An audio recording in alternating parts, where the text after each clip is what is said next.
बात करेंगे मध्य प्रदेश की, जहां के जबलपुर में मौजूद कमानिया गेट पर उस वक्त तनाव पैदा हो गया जब अभद्र भाषा को लेकर दो पक्ष आपस में भिड़ गए और एक पक्ष ने धार्मिक भावना को ठेस पहुंचाने का आरोप लगाया है और उसके बाद ये जो पूरा मामला है वो गर्माता चला गया।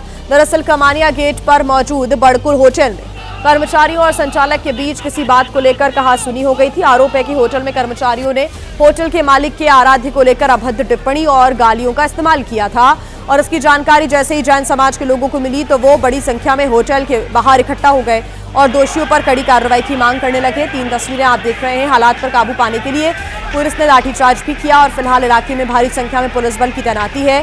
हालात पर काबू पाने के लिए 4 थानों की पुलिस मौके पर बुलाई गई। पुलिस और प्रशासन का दावा है कि हालात फिलहाल काबू में हैं, लेकिन स्थितियां तनावपूर्ण बनी हुई है। अभी भी पुलिस की तैनाती इलाके में देखने को मिल रही है। धार्मिक टिप्पणी पर लोगों का गुस्सा फूटा, लोगों ने जमकर यहां पर बवाल काटा। पुलिस की टीम मौके पर पहुंची और भीड़ को तितर-बितर करने के लिए, मामला शांत कराने के लिए पुलिस ने हल्का बल प्रयोग भी किया है और लाठीचार्ज भी फिर पुलिस को करना पड़ा। बताया जा रहा है कि कर्मचारी और होटल के संचालक के बीच ये विवाद हुआ था। आरोप ये लगाया जा रहा है कि एक पक्ष ने दूसरे पक्ष पर धार्मिक भावनाओं को आहत करने वाली टिप्पणी की और उसके बाद जैन समाज के लोग भारी संख्या में होटल के बाहर इकट्ठा हो गए।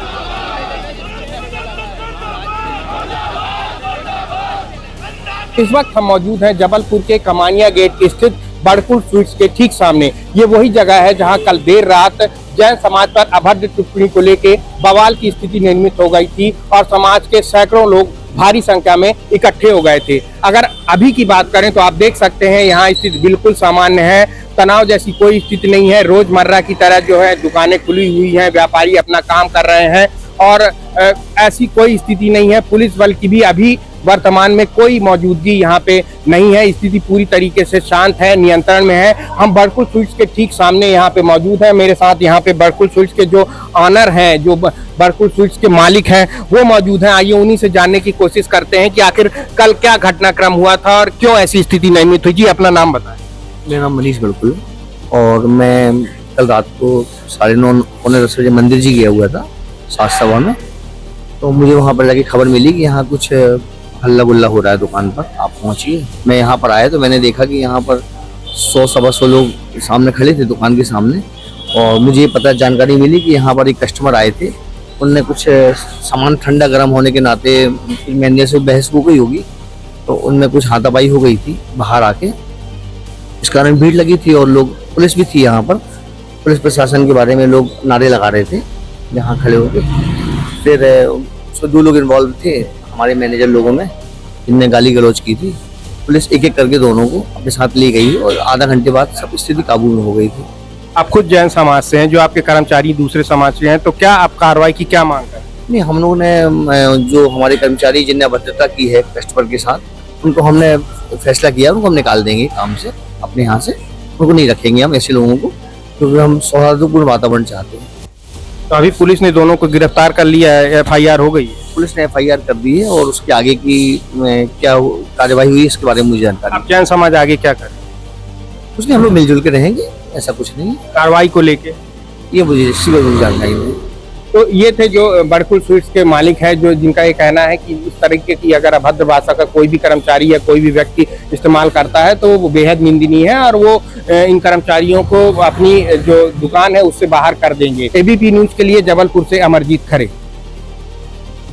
और आइए अब बात करेंगे महाराष्ट्र की, जहां के नागपुर में उम्मीदवार अपना नामांकन वापस ना ले लें, इसके लिए उनके समर्थकों ने ऐसा तरीका अपनाया जिसे देखने के बाद आप भी हैरत में पड़ जाएंगे। यहां पर समर्थकों ने उम्मीदवार को उसके घर के भीतर ही बंद कर दिया और बाहर से ताला जड़ दिया। दरअसल बीजेपी ने यहां से एक वार्ड से 2 लोगों को उम्मीदवार का AB फॉर्म दिया था, जिसके बाद ये मालूम चला कि किशन गावड़े की उम्मीदवारी रद्द कर दी गई है। ऐसे में किशन गावड़े की समर्थकों का गुस्सा जो है वो यहां पर फूट पड़ा और समर्थकों को यह भी मालूम चला कि स्थानीय विधायक गावड़े को मनाने के लिए उसके घर पहुंच रहे हैं। ऐसे में किशन के समर्थक उनके घर पर पहुंचे और किशन गावड़े को उनके घर में बंद कर दिया, कैद कर दिया और ताला लगा दिया। देख रहे हैं आप तस्वीरें। समर्थकों का कहना है कि किशन गावड़े का जो नामांकन है वो वापस नहीं लिया जाएगा, निर्दलीय ही वो चुनावी मैदान में अब उतरेंगे, लेकिन नामांकन वापस नहीं लेंगे। उनके समर्थक उनके घर के सामने खड़े हो गए और बाहर ही उम्मीदवार को निकलने नहीं दिया गया।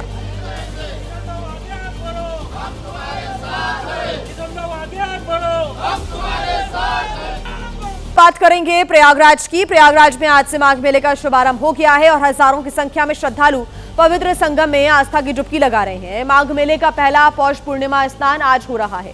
ये मेला 44 दिन तक चलेगा। मेले को लेकर सुरक्षा के पुख्ता इंतजाम भी किए गए हैं। मेले को भव्य और सुरक्षित बनाने के लिए प्रशासन ने हर स्तर से तैयारियां की है। अनुमान यह है कि आज ही तकरीबन 25 से 30 लाख श्रद्धालु आस्था की डुबकी लगाएंगे। माघ मेले के पहले दिन श्रद्धालु बड़ी संख्या में पवित्र स्नान के लिए त्रिवेणी संगम भी पहुंच रहे हैं और आस्था की डुबकी लगा रहे हैं। 6 पवित्र स्नान इस बीच होने हैं इन 44 दिनों में। सुबह से ही संगम के घाटों पर इस वक्त आस्था का जन सैलाब नजर आ रहा है और कड़ाके की ठंड के बावजूद देश के कोने कोने से श्रद्धालु पवित्र संगम में आस्था की डुबकी लगाने के लिए पहुंच रहे हैं। आपको बता दें कि इस मेले को लेकर सीएम योगी आदित्यनाथ ने भी अधिकारियों को सख्त दिशा निर्देश दिए हैं। कहा है कि अधिकारी इस पूरी व्यवस्था पर नजर बनाए रखें ताकि किसी भी श्रद्धालु को कोई समस्या यहां पर ना हो। सुरक्षा के तगड़े इंतजाम यहां पर किए गए हैं। बैरिकेडिंग की गई है, रास्ते अलग अलग बनाए गए हैं, ट्रैफिक को डाइवर्ट किया गया है क्योंकि आज ही 25 से 30 लाख श्रद्धालु स्नान करने के लिए प्रयागराज के संगम घाट पर पहुंच रहे हैं। बड़ी संख्या में सुबह से ही श्रद्धालुओं की भीड़ देखने को मिल रही है। दुनिया के सबसे बड़े वार्षिक धार्मिक और आध्यात्मिक समागम माघ मेले की शुरुआत इस स्नान के साथ हो गई है। इस पावन मौके पर त्रिवेणी संगम और बड़े हनुमान मंदिर में श्रद्धालुओं की बड़ी भीड़ उमड़ी। देश के कोने कोने से श्रद्धालु स्नान करने प्रयागराज आए हैं।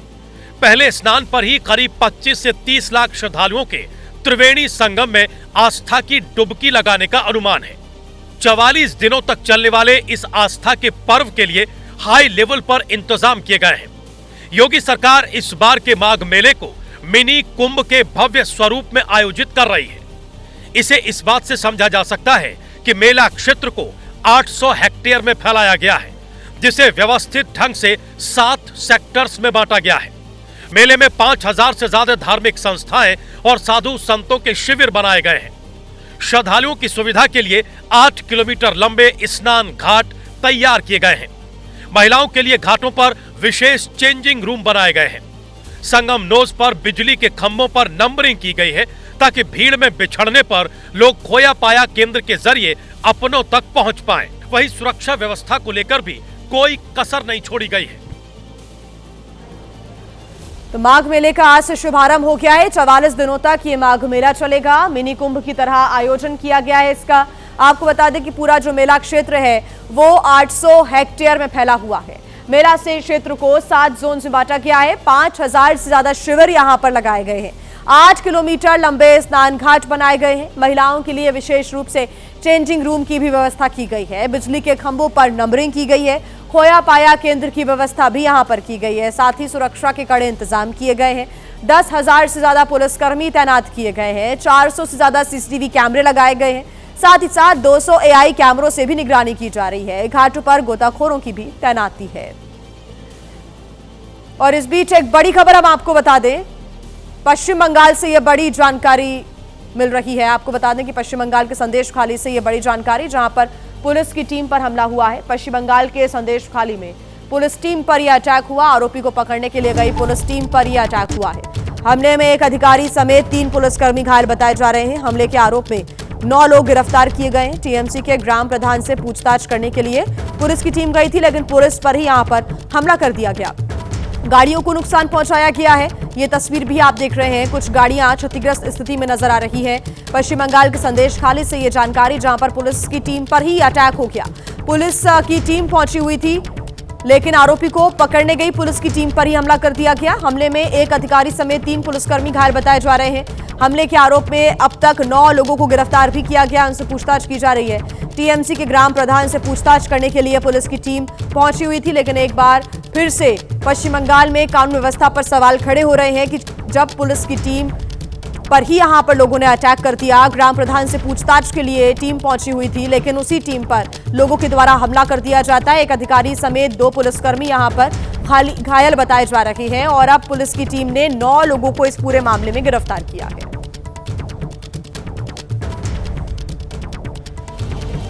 बात करेंगे अब हरिद्वार की, जहां पर माघ पूर्णिमा पर श्रद्धालुओं की भारी भीड़ लगी हुई है। हजारों की संख्या में लोग आस्था की डुबकी लगाने के लिए पहुंचे और गंगा स्नान के लिए सुबह से ही श्रद्धालुओं का सैलाब नजर आ रहा है। हर की पौड़ी पर हजारों की संख्या में श्रद्धालुओं ने ठंड की परवाह किए बगैर आस्था की डुबकी लगाई है। इस दौरान पुलिस प्रशासन ने सुरक्षा के तगड़े बंदोबस्त किए हैं। हरिद्वार की ये तस्वीरें आप देख रहे हैं। बड़ी संख्या में लोग पहुंच रहे हैं आस्था की डुबकी लगाने के लिए। गंगा स्नान के लिए सुबह से ही श्रद्धालुओं का जो सैलाब है वो नजर आ रहा है। हर की पौड़ी पर हजारों की संख्या में श्रद्धालु पहुंचे और ठंड की परवाह किए बिना आस्था की डुबकी लगाई।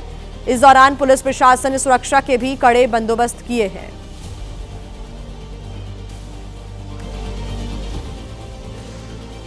और आइए अब बात करेंगे तेलंगाना की, जहां के खम्भम में उस वक्त हड़कंप मच गया जब एक स्कूल बस नहर में पलट गई, जिसमें 20 बच्चे घायल हो गए, जिन्हें अस्पताल में भर्ती कराया गया है। आरोप है कि बस का ड्राइवर नशे में था, जिसकी वजह से बस पर उसका कंट्रोल नहीं रहा और बस नहर में जा गिरी। गनीमत रही कि नहर में पानी नहीं था, जिसकी वजह से बड़ा हादसा होते होते टल गया। लेकिन 20 बच्चे बुरी तरह जख्मी हो गए, जिन्हें तुरंत रेस्क्यू किया गया और अस्पताल में भर्ती कराया गया। बताया जा रहा है कि बस में जरूरत से ज्यादा बच्चों को बिठाया गया था। करीब 107 बच्चे बस में सवार थे। स्थानीय लोगों की मदद से बच्चों को रेस्क्यू किया गया। वहीं घायल छात्रों ने बताया कि ड्राइवर नशे में था। बता दें कि ये बस विवेकानंद स्कूल की थी। वहीं अब पुलिस आरोपी ड्राइवर के खिलाफ कार्रवाई की तैयारी में जुटी है। वहीं हरियाणा के सिरसा जिला जेल के वार्डन सुखदेव सिंह ने आत्महत्या कर ली। मरने से पहले वार्डन ने 2 सुसाइड नोट भी लिखे, जिसमें आत्महत्या के लिए डीएसपी समेत 2 अधिकारियों को जिम्मेदार बताया। बताया जा रहा है कि डीएसपी और 2 अधिकारी पिछले कई दिनों से वार्डन सुखदेव सिंह को परेशान कर रहे थे।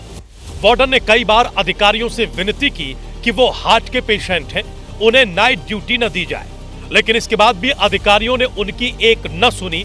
बल्कि मृतक के पिता ने जब अधिकारी की मां से विनती की तो अधिकारी और ज्यादा नाराज हो गए और उसने मृतक वार्डन को और ज्यादा परेशान करना शुरू कर दिया। तो ये जो है ये चिढ़ गया, माँ के कहने पर चिढ़ गया, इसने और ज्यादा टॉर्चर कराया। वहीं सुसाइड से पहले वार्डन ने अपने बेटे को फोन भी किया। मृतक के बेटे ने डीएसपी और अधिकारी को अपने पिता की मौत के लिए जिम्मेदार बताया है। 5 बजे पापा का फोन आया था मेरे पास शाम को 1 तारीख को भी मैंने सुसाइड कर लिया है, और उन्होंने जिम्मेवार अरुण गोदारा और फूल कुमार एलओ को बताया गया। फिलहाल पुलिस मामले की तफ्तीश में जुटी है। मृतक के परिजनों ने जेल के डीएसपी समेत 2 अधिकारियों के खिलाफ कड़ी कार्रवाई की मांग की है। साथ ही चेतावनी दी है कि अगर इस मामले में आरोपी अधिकारियों के खिलाफ कोई कार्रवाई नहीं की गई तो वो शव नहीं लेंगे। वहीं महाराष्ट्र के पुणे में पीएसआई भर्ती में देरी और आयु सीमा को लेकर हजारों उम्मीदवारों ने मनोज जरांगी के नेतृत्व में विरोध प्रदर्शन किया। दरअसल पुलिस सब इंस्पेक्टर भर्ती में लगातार देरी हो रही है, जिसको लेकर उम्मीदवारों का गुस्सा लगातार बढ़ रहा है, जिसे लेकर बड़ी संख्या में उम्मीदवार सड़कों पर उतरे। उम्मीदवारों के इस प्रदर्शन को आवाज मराठा समाज के कार्यकर्ता मनोज जरांगे ने दी। राज्याची आणि देशाची घडवणारी पिढी आहे। ही सुशिक्षित वर्ग एमपीएससी यूपीएससी करणारे विद्यार्थी आणि लाखभर विद्यार्थ्यांचा वाटोळा करण्याचा सरकारला अधिकार नाही। ये प्रदर्शन बाबा भिड़े ब्रिज के पास नदी किनारे आयोजित किया गया, जिसमें हजारों छात्रों ने भाग लिया। छात्रों का कहना है कि पुलिस सब इंस्पेक्टर भर्ती की प्रक्रिया में कई महीनों से देरी हो रही है, जिससे उनका करियर प्रभावित हो रहा है। छात्रों की मांग है कि परीक्षा के लिए उम्र सीमा 1 साल बढ़ाई जाए। वहीं मनोज जरांगे ने चेतावनी दी है कि अगर सरकार छात्रों की समस्याओं का समाधान करने में विफल रहती है तो राज्यव्यापी आंदोलन किया जाएगा।